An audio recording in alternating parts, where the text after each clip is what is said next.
Welcome to CS 1401 Video 15.1, in which you and I will explore some additional recursive algorithms. In Video 14.1, I explained that a recursive algorithm is an algorithm that calls itself to solve successively simpler problems until it reaches a problem that it can solve immediately. Recursive algorithms have an elegance, a beauty, because they reflect natural solutions to many problems. So in this video, I'll explore some computing problems that have natural solutions in recursion. Many problems appropriate for solving via recursion involve situations where there's a sequence of items, like numbers or letters, that we can see one at a time. The recursive solution involves doing something with that first visible item, then processing the rest of the items in sequence. For example, to add a list of numbers, we can add the first number to the sum of the rest of the numbers. Let's apply this idea to the problem of adding up the digits in a multi-digit number. For example, if the number were 315, the sum of the digits would be 3 plus 1 plus 5 equals 9. A recursive way to do this for a number that contains an arbitrary number of digits would be to have an algorithm called SUMDIGITS that starts with the last digit. In my 315 example, that would be 5, and add it to the sum of the other digits. The idea would be to add the 5 to the result returned by SUMDIGITS of 31, which would in turn add 1 to the result returned by SUMDIGITS of 3. Here's a pseudocode algorithm for SUMDIGITS. SUMDIGITS takes a single integer as its argument.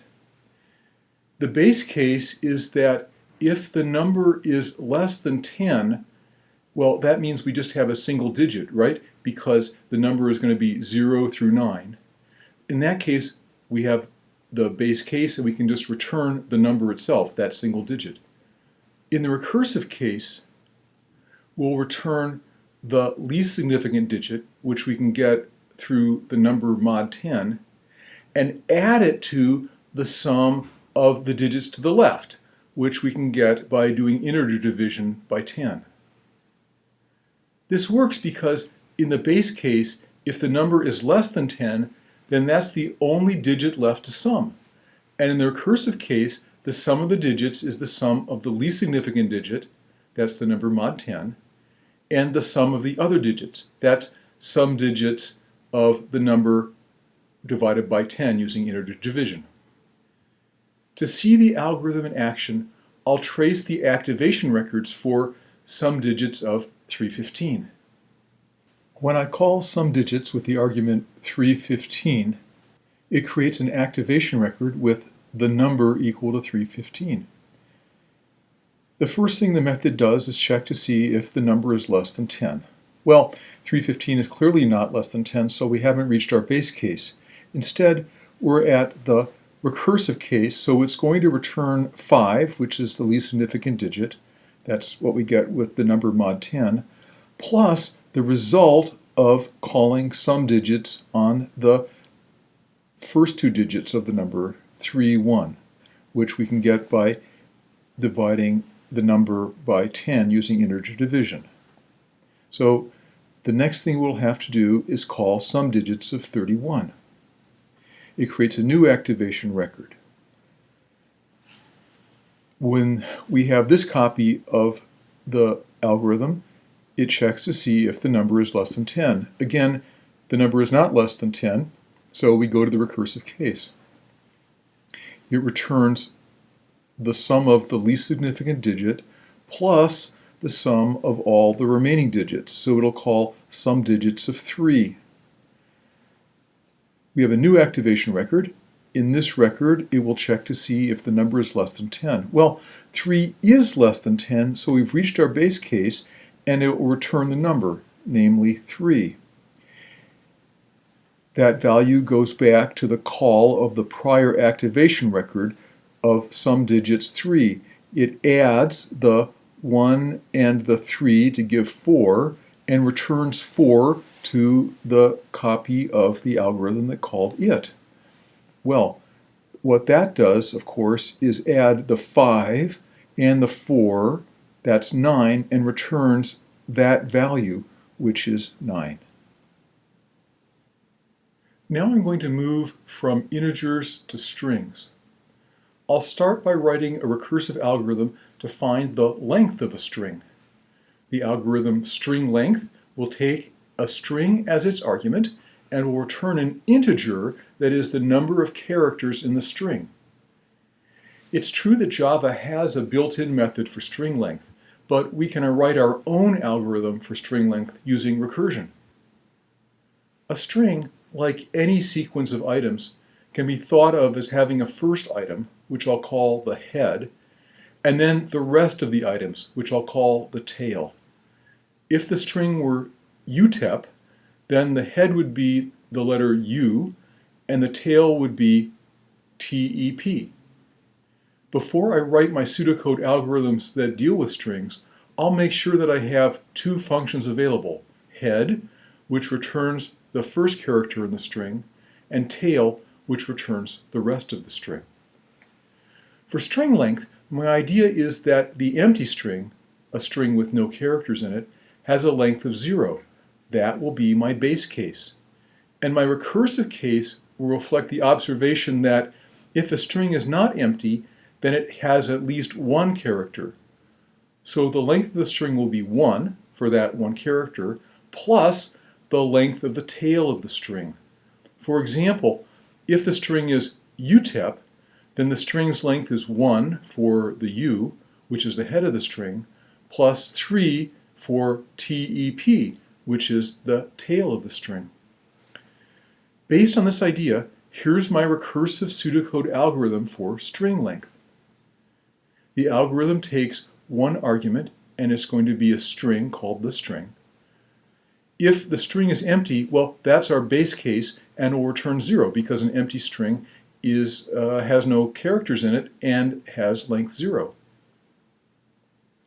Otherwise, there are characters in the string, so I'll return 1 for the character that's in the head of the string and add that to the length of the tail of the string.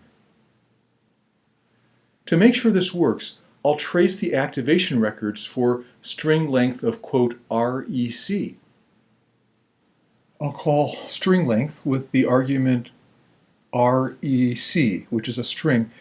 When it creates an activation record with the string equal to quote REC, the first thing it does to check is to see if the argument string is empty. Well, it's not, so we're not at our base case, we're at the recursive case, so I'll return 1 that represents counting the letter R plus the length of the string EC, the tail.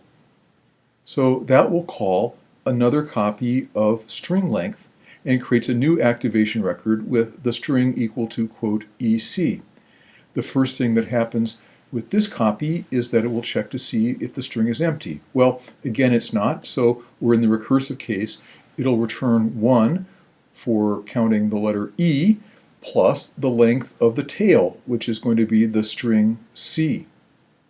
So it calls string length again with the string quote C close quote as its argument. The first thing that this activation record does is check to see if the string is empty. Well, it's not empty, so it's going to return 1 for the letter C plus the length of the remaining string, the tail, which is going to be the empty string. It calls string length again on the empty string. Well, this time, when we evaluate if the string is empty, it is empty. So this activation record, this copy of the algorithm, is going to return 0. It does so, and the activation record which called it now adds 1 plus that 0 and returns that value to the copy of the algorithm that called it.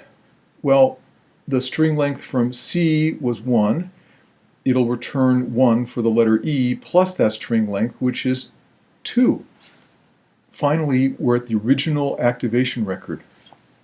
And here we have one count for the R, that's 1, plus the string length of EC, which is 2, and so it'll add 1 and 2 and return 3, which is the value returned by calling string length of rec. Next, I'll turn to the problem of getting the last letter of a string. I'll call my algorithm last letter. My idea is that if the length of the string is 1, then we know that there's only a single letter in the string, and that this letter must be the last letter in the string. Hey, it's the only letter in the string, so it has to be the last letter. If the string has more than one letter, then the last letter of the whole string will be the last letter of the tail of the string. So I can call last letter on the tail of the string, and it will return the last letter of the tail of the string. For example, if the whole string is UTEP, I know that the last letter of UTEP will be the last letter of TEP. The last letter of TEP will be the last letter of EP, and the last letter of EP will be P. And it's true that P is the last letter of UTEP. Using this approach, here's a recursive pseudocode algorithm for last letter. The algorithm takes one argument. It's a string called the string. If the length of the string is 1, well, then we have the last letter. That's our base case. So I'll return the head of the string, which is simply that last letter. Otherwise, there's more than one character in the string. So I'll return the last letter of the tail of the string. That's my recursive case. Let's see how this works by tracing the activation records for last letter of UTEP. I'll call the algorithm last letter with the argument the string UTEP. It creates an activation record where the string equals the string UTEP.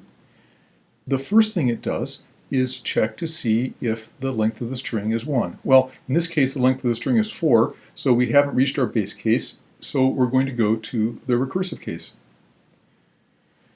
So in the recursive case, we will return a call to last letter of the string TEP.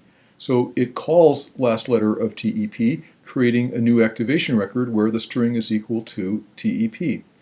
The first thing it does is check to see if the length of the string is equal to 1. Well, still it's not, so we'll go to the recursive case and return whatever we get from last letter of the tail of the string, which is the last letter of the string EP.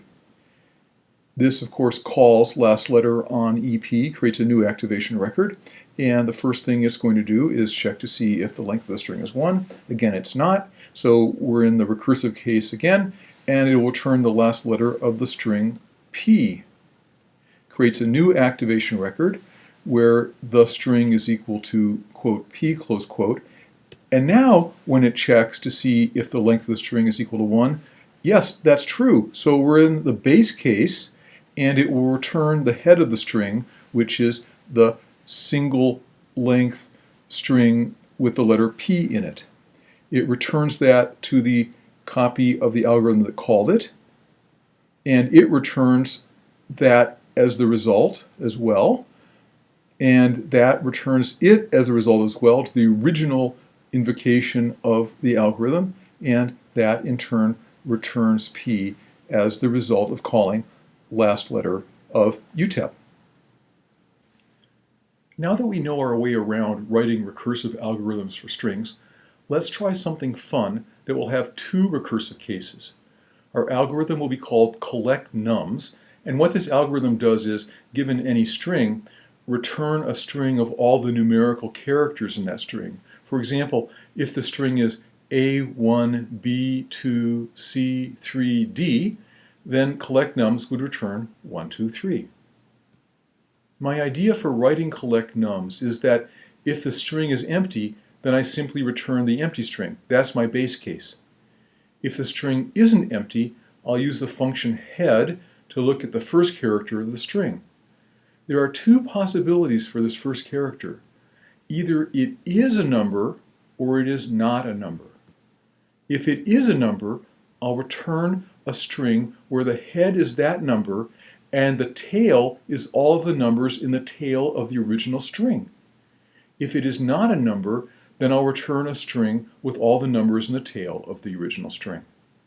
So based on this approach, here's my recursive pseudocode algorithm for collect nums. The algorithm takes a single string argument called the string. If the string is empty, then I return the empty string because there are no numbers in the empty string. That's my base case. Else, if the head of the string is a number, then I return that head plus collect nums of the tail of the string. In other words, I'm going to return the number that's the head of the string plus all the numbers that are in the tail of the string. Or if the head is not a number, then I simply return all the numbers that are in the tail of the string. To see how this algorithm works, let's trace the activation records for collect nums of 2b3. I'll call collect nums with the argument, quote, 2b3. It creates an activation record where the string is equal to the string 2b3. The first thing the algorithm does is check to see if the string is empty. Well, it's clearly not empty, so we'll go to one of the recursive cases. In this case, the head is 2, so I will return 2 plus the numbers in the rest of the string because the first character of our string is a number. Well, that will call collect nums of the string b3 and creates a new activation record. In this copy of the algorithm, it first checks to see if the string is empty. Well, it's not empty, so it's going to go to one of the recursive cases. In this case, the first letter in our string, the first character in our string is not a number, so we'll go to the second recursive case and return all the numbers in the tail, namely the numbers in the string 3. So it calls collect nums again with the string 3, and the first thing it does is see if that string is empty. Well, it's not. We're not at our base case. Now, the first character in this string is in fact a number, so we'll go to the first recursive case and we'll return the head of the string, that's 3, plus all the numbers in the tail of the string. We'll call collect nums on the tail, which is the empty string. Finally, we've reached the point where when we evaluate is empty of the string, that's true, so we'll return the empty string. So this activation record, this call to collect nums, returns the empty string to the copy of the algorithm that called it. This copy, in turn, returns a string that begins with 3 and then ends with the empty string. So that's just the string 3. This copy of the algorithm then returns what it just got, namely the string 3.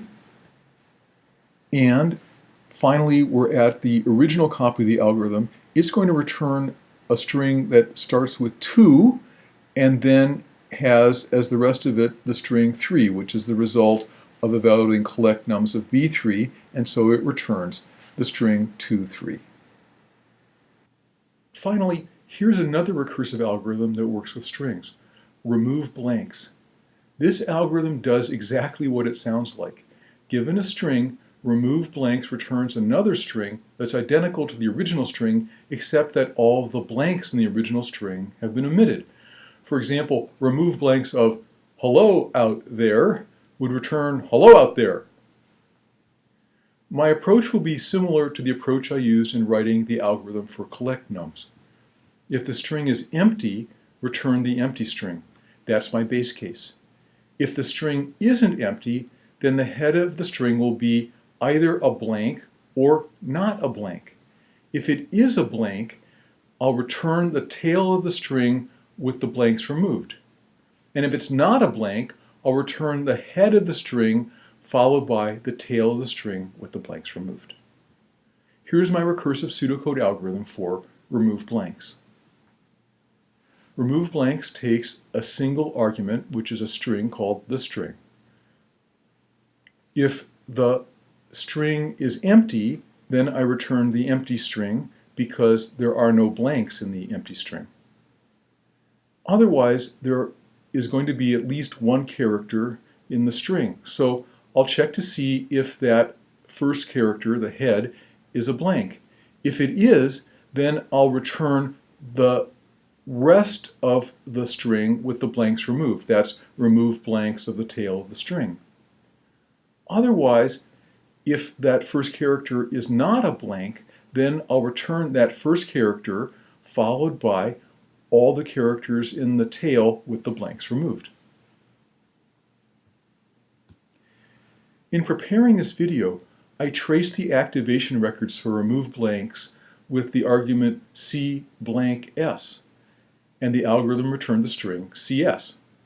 As an exercise, you could try tracing the activation records for remove blanks on the string blank, $, @ blank, £. Beyond the examples in these videos, there is a lot more we can do with recursion. Indeed, it's possible to express any iterative algorithm as a recursive algorithm. And in languages like Prolog, recursion rather than iteration is the natural approach to repetition. In a few weeks, when we study Prolog together, we'll get some additional experience with recursion, especially for working with lists. In the meantime, in video 15.2, I'll implement in Java the algorithms I discussed in this video. See you shortly.